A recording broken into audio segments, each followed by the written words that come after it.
Welcome to Ask the Personal Trainer podcast, brought to you by foreverfit.tv with your host, Nicola Riley, here to help you find real health and wellness. Hey, welcome to Ask the Personal Trainer podcast. I'm Nicola Riley, your online personal trainer, nutrition and lifestyle coach. And today's listener question I have got, hey, can I still drink alcohol and get in shape at the same time? Well, this is completely dependent on how the rest of your week looks like. Now, I'm all for balance and people enjoying their life, but I'm all for also helping people achieve real health and wellness. And first of all, it comes down to what are your goals and what is your health like at the moment. For somebody who has any sort of leaky gut problems, digestive problems, adrenal fatigue, or an intolerance to like high sugar foods, then no. My answer is no, and you need to give yourself a good 3 to 6 months to help heal your gut so that you're able to digest and metabolize alcohol again, because for some people alcohol can be an insult to injury and can cause more havoc than what it's worth. However, if you haven't got any of those problems, then my answer is sure, no problem. It just depends on how the rest of your week looks like. This doesn't mean that this gives you a license for you to drink every night of the week or drink a couple of times a week. It means that I want you to enjoy your life. I want you to feel like you can go out and have a nice glass of wine with friends or company, and that you're able to understand what the alcohol as a food source is and how you can accompany the alcohol to get the most from it. It also depends on what type of alcohol you are having and the level of results that you're actually after. Because you can't go out and have like a cocktail every night of the week and expect to get yourself leaner, because alcohol is sugar. And if you're having beer, for example, this contains gluten, and this can be causing havoc on your gut, and food intolerances can cause bloating and weight gain. So if you're having a glass of something, say that it was red wine, my preferred alcohol is that you would have red wine, or if you're going to be having like something low alcoholic, so say you're looking for like a beer, I prefer that you then had cider instead of your beer, because I want you to get off the gluten. So understanding what your goals are and what your body needs and what your body is able to tolerate and is tolerant to is really important, because with red wine, at least you've got some benefits in there. So you've got some antioxidants in there, and you've got resveratrol as well, which is study means that it's able to, it's an antioxidant, helps slow down cancer, so that this is something that can be beneficial for you. So if you're going to be having any sort of alcoholic drink, you may as well have one that you're getting some benefits from. Then it's also want to make sure that you are understanding that alcohol is a sugar, and so if you are having a wine at night, you need to make sure that you're balancing that out with some protein and carbs. So if you do have a glass of red wine, you don't want to be having that wine with a whole lot of carbohydrate and sugar-rich foods. You need to have it with things that stabilise your blood sugar levels. Otherwise, you're going to be affecting the quality of your sleep and how well you recover and metabolize that food as well. So if you're going out with girlfriends or you're going out for dinner, have a dinner that's low carb, because you've got your glass of wine that is carbs, and eat foods high in protein and fat with it. So say you go out to a restaurant, order steak, order a meat dish with like vegetables on the side, and don't have your carbs with that, because you're getting your carbs from your wine.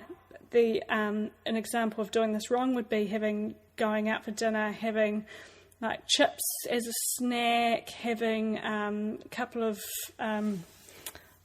like rice crackers, having a whole lot of carbohydrate-rich foods, and then having a big pasta dish or a rice dish, and then having like a really high-carb sugar dessert. So this here is just complete sugar overload, and this is going to affect the quality of your sleep, is going to affect your results. It's going to basically affect everything. So if you're having wine, have a really nice, tidy, protein, fat-rich dinner beside it. This is going to help you stay on track, and it's going to help you get the results that you're after. So if you've been trying to burn body fat for the past few months, and you are somebody who's always having a wine on the weekend, those last few kgs that you might be trying to lose may be getting affected by the wine that you're having. So if you're happy with your weight at the moment, and you're happy with your life, and you're happy with the results that you're getting, and you're having a glass of wine every now and then go for it. There's no problem. You're happy. It's awesome. If you're wanting to slim down a little bit more, you're wanting to get a better night's sleep, you're wanting to get some fine-tune your results even more, then a few good weeks of 100% commitment is going to make a really big impact to your results and to your physique and to what you're trying to achieve. So understand the difference between looking good, being happy all year round, and having a few things in moderation and balance in your life. But if you're wanting to get some really serious results and fine-tune things, or you're trying to slim down for a certain time, say you're trying to slim down for going on holiday or a photo shoot, anything like that, then you need to understand that this could be affecting you. So in a social situation, you might find it really hard for you to kind of stick to your goals, and so this is where making sure that you just make the right choices. So if you are going to have a glass of wine, have your protein-rich foods in there to stabilise your blood sugar levels and just to make sure that that wine isn't blowing out. So an example of a good treat meal, I fully encourage everybody to have treat meals once a week, and so for you, your treat meal may be your wine. But if you're having wine, you don't have treats with your main meal. So that means you don't then go out, have huge dessert and have a huge dinner as well, because it's going to take you a couple of days for you to actually get that out of your system. But if you're going to not have wine, then you might want to have a treat dessert. You might want to have a treat meal. So this is if you're trying to really fine-tune your results.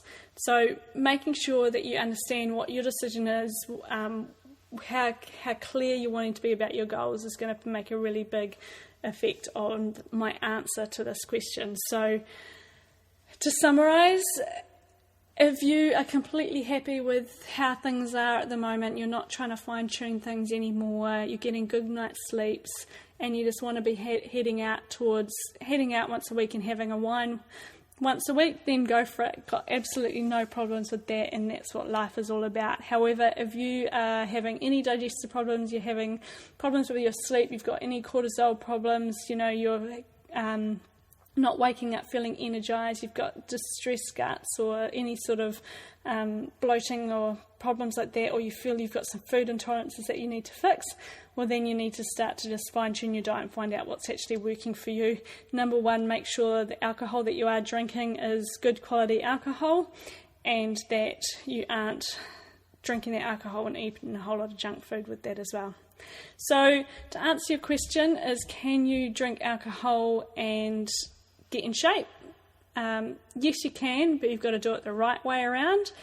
But if you're wanting to really fine-tune your results and really get good quality results, then the answer is be committed for a good 6 to 12 weeks, be 100% committed, and you will love the difference that will make. Hope that's helped answer your question. If you have got any other questions, or anyone else has got questions, please make sure you send them on in, because I'm doing this podcast show as often as the questions come rolling on in. So tune on in each week and get your listener question answered. And if you haven't already, make sure you sign up to my newsletter, join the Forever Fit community, and get weekly updates on all the newsletters, latest blog posts, latest video blogs, podcasts, everything that's been going on at Forever Fit, and let me help you find that real health and wellness. See you next week.